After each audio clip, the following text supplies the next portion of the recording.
Hi guys, मैं doctor Manoj Kumar, अतिथि शिक्षक दर्शन शास्त्र विभाग एमएचएम को महाविद्यालय सोनबरसा सहरसा। आज मैं बीए पार्ट 1 के छात्र छात्राओं को योग दर्शन के बहिरंग साधन पर पठन पाठन की सामग्री उपलब्ध करवा रहा हूँ। योग ने प्रकृति और पुरुष के भेद को, अविवेक दुखों का जनक, जीव को बंधन में डालने का कारक बताया है। अतः त्रिविध दुखों से आत्यंतिक मुक्ति परम आवश्यक है, परंतु यह तभी संभव है जब व्यक्ति शारीरिक और मानसिक रूप से शुद्ध और एकाग्र होकर समस्त चित्त वृत्तियों का निग्रह कर ले। इस लक्ष्य की प्राप्ति का क्रमिक रूप से ही इस लक्ष्य की प्राप्ति संभव है।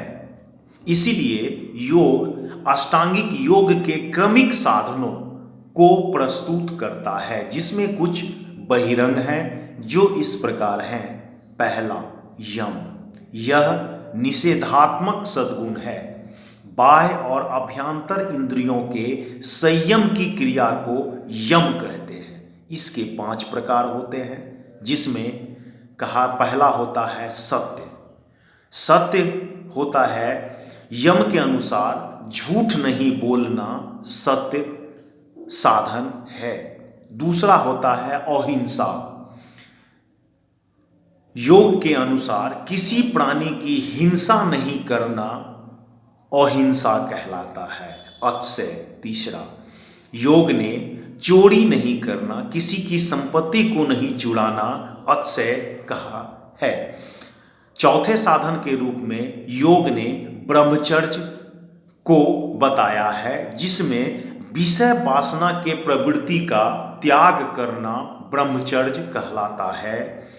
वहीं 5वें साधन के रूप में उन्होंने अपरिग्रह को कहा है, जिसमें उन्होंने कहा है कि अनावश्यक वस्तु को ग्रहण न करना अपरिग्रह है। वहीं उन्होंने यम के बाद दूसरे नियम को बताया है। यह भावनात्मक सद्गुण है। आप याद रखें, यम जो है वह निषेधात्मक, जिसमें आप किसी भी चीज को रोक सकते हैं, जिसमें उन्होंने 5 बताया: सत्य, अहिंसा, अतः, ब्रह्मचर्य और अपरिग्रह। अब योग ने दूसरा साधन बहिरंग के दूसरे साधन के रूप में नियम को बताया है। यह भावनात्मक सद्गुण है। सदाचार को प्रश्रय देना ही नियम कहलाता है। यह भी 5 प्रकार का होता है, जिसमें पहला होता है शौच। शारीरिक तथा मानसिक रूप से शुद्ध रहना। आपको मालूम होना चाहिए कि आज कोरोना वायरस में भी वैज्ञानिकों, चिकित्सकों ने शुद्ध रहने के लिए शौच को प्राथमिकता दिया है। शौच मतलब सिर्फ वॉशरूम जाकर के ही शौच करना नहीं होता है, बल्कि शारीरिक और मानसिक रूप से खुद को शुद्ध करना शौच कहलाता है। दूसरा योग ने बताया है संतोष, जिसमें उचित प्रयास से जो भी प्राप्त हो उसी से संतुष्ट रहना संतोष कहलाता है।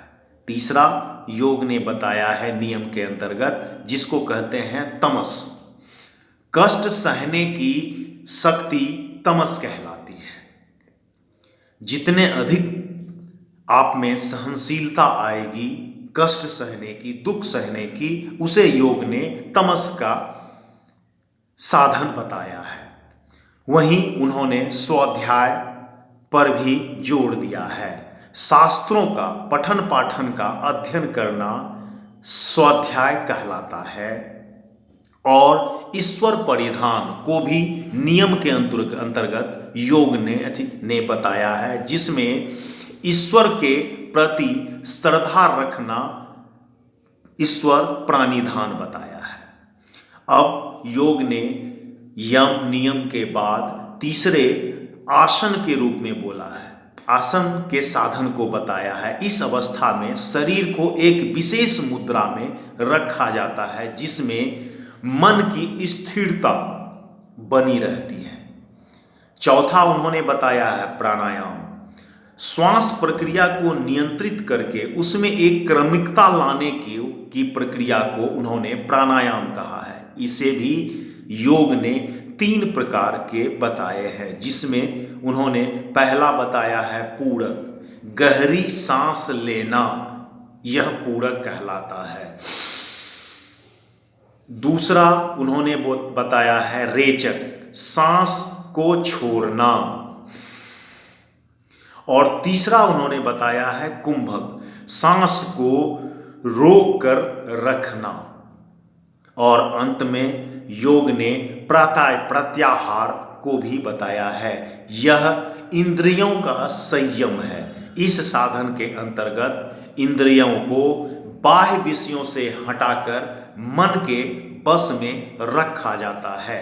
यह बहिरंग साधन निरुद्ध और असंप्रज्ञात समाधि की अवस्था को प्राप्त करने के लिए व्यक्ति को सक्षम बनाते हैं।